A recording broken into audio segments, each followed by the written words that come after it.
If we connect a ceiling fan, three-phase line, what happen? Turn on the circuit breaker. This fan is running, and current here is 2 ampere, 2.87 ampere.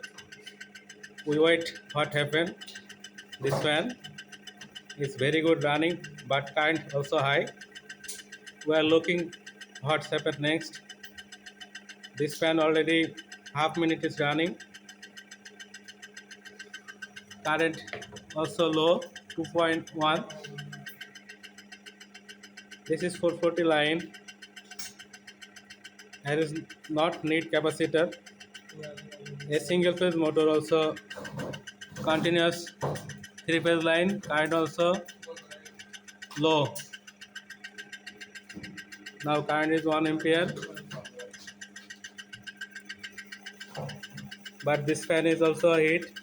We also look here is smoke, some smoke. See,